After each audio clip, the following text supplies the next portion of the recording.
Shalom, terpuji namamu ya Tuhan yang begitu mengasihi kami hingga Sabtu 20 Maret 2021. Saudara, mari kita nikmati perjumpaan dengan Tuhan sejenak di dalam doa.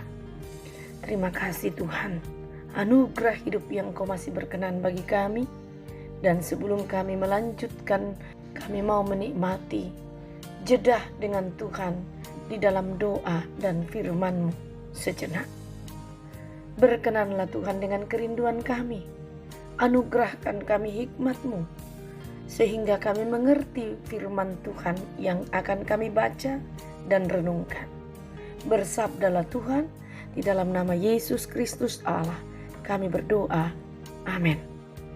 Saudara, firman Tuhan hari ini Yohanes pasal 12 ayat 1 sampai ayatnya yang ke-7. Yesus diurapi di Betania.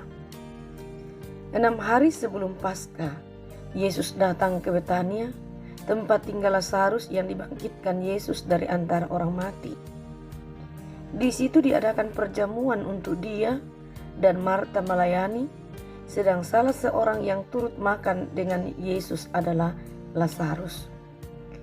Maka Maria mengambil setengah kati minyak narwastu murni yang mahal harganya, lalu meminyaki kaki Yesus dan menyekanya dengan rambutnya. Dan bau minyak semerbak di seluruh rumah itu.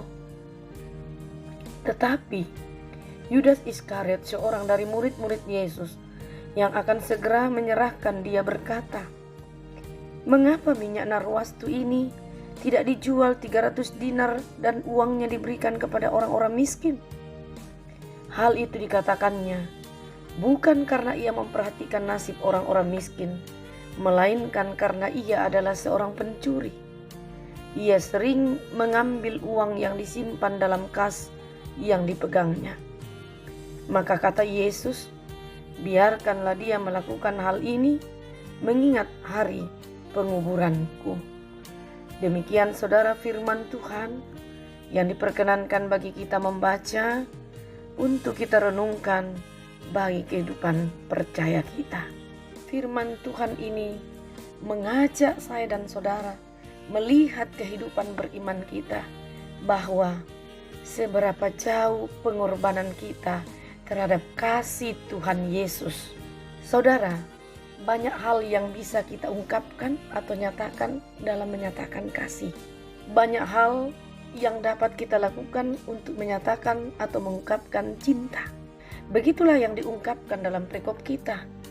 Yohanes 12 ayat 1 sampai 7. Dari sisi satu keluarga, yaitu keluarga Lazarus, Maria dan Marta. Terlebih saudara, dalam sikap Maria, mau kita renungkan makna terdalam dari sikap Maria dan dibandingkan satu figur yang juga diungkapkan dalam perikop kita, yaitu Yudas Iskariot.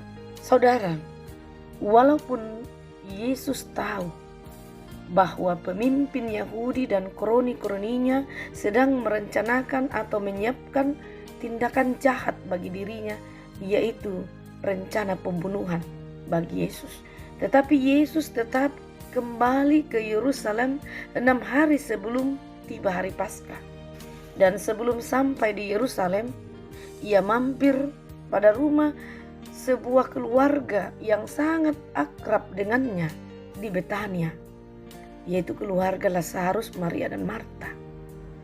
Lalu perjumpaan mereka diadakanlah satu pesta pertemuan dengan perjamuan makan yang sebenarnya mengungkapkan atau gambaran suatu rasa syukur atas kebangkitan Lazarus dari kematian yang dilakukan Yesus bagi keluarga ini.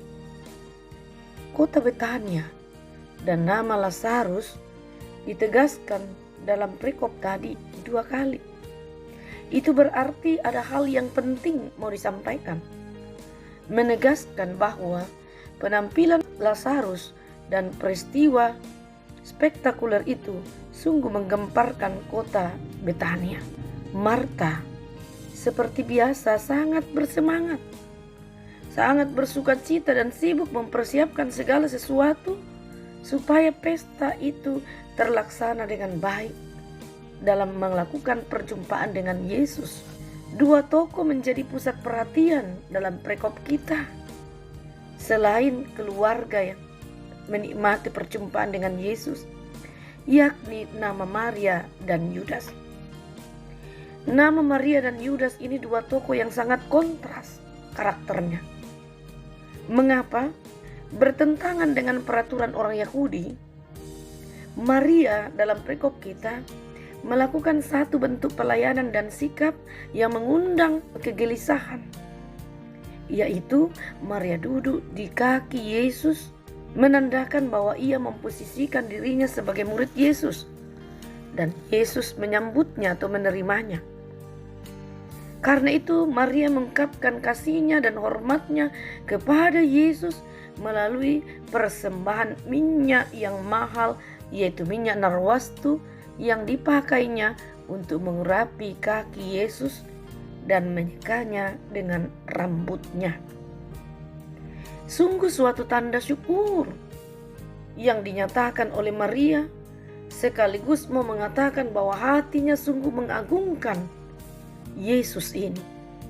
Sehingga apa yang dimiliki, yang terbaik, yang termahal saat itu dipersembahkan untuk Yesus. Dan ia tidak merasa rugi, melainkan dengan sukacita dilakukannya. Menggambarkan kasih Maria kepada Yesus sungguh-sungguh. Sehingga yang termahal ada pada dirinya diberikan kepada Yesus. Mahkota rambutnya yang terurai dipakainya menjadi lap untuk kaki Yesus.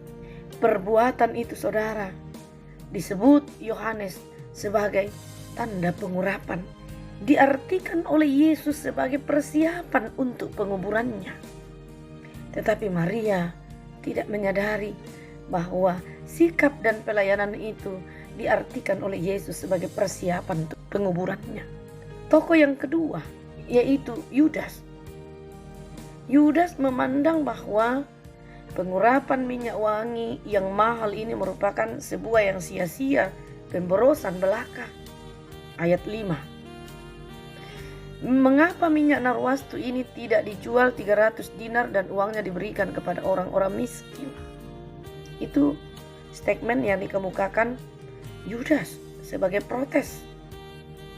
Yudas sesungguhnya selama ini tidak pernah peduli terhadap orang-orang miskin.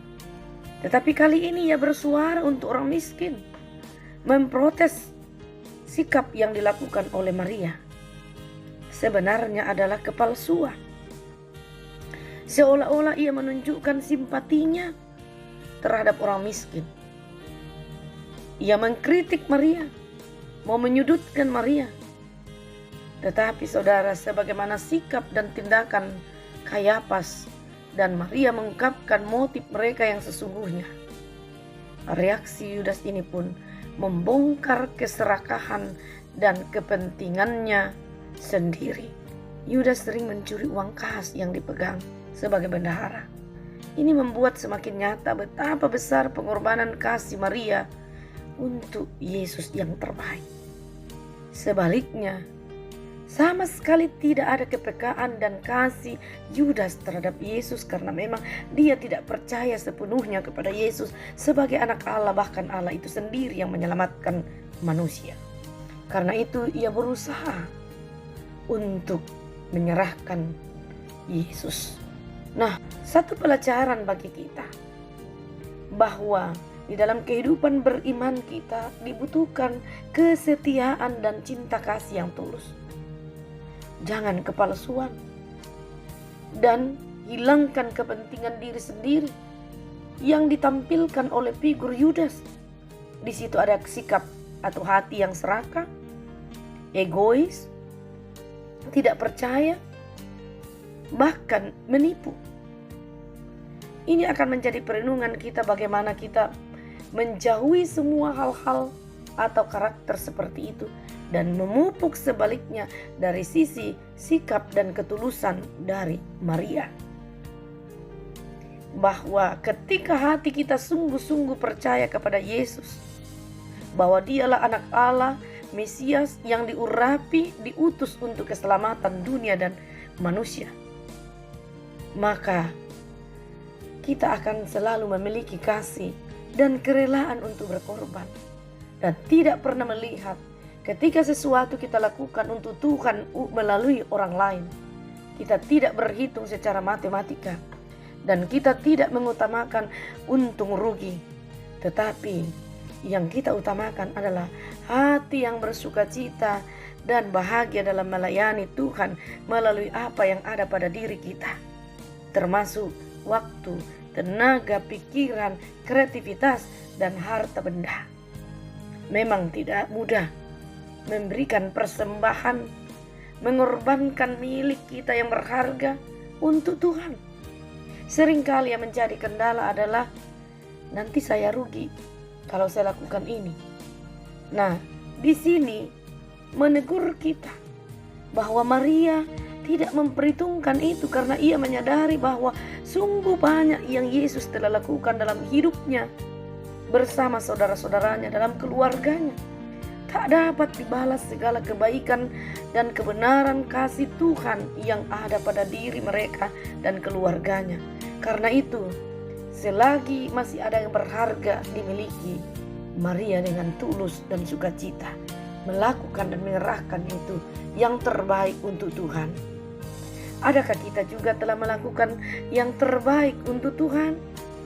Tidakkah sebaliknya?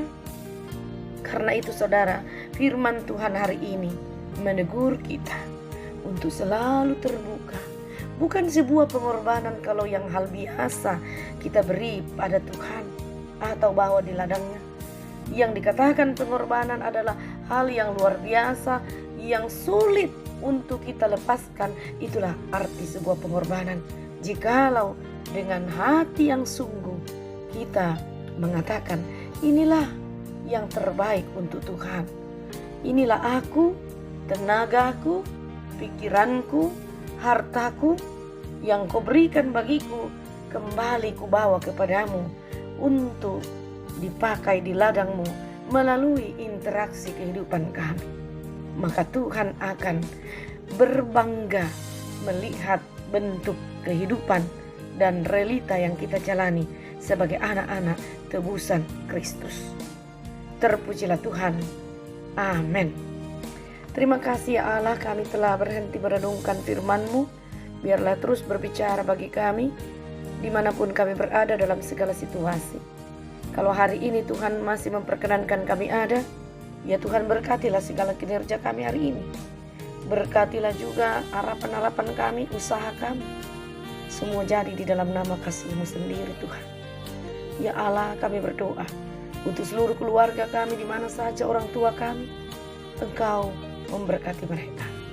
Kami berdoa mereka yang lemah tubuh, sembuhkanlah Tuhan. Mereka yang berduka cita, hiburkan dan tabahkanlah, mampu melewati segala persoalan hidup dengan kasih sayang Tuhan.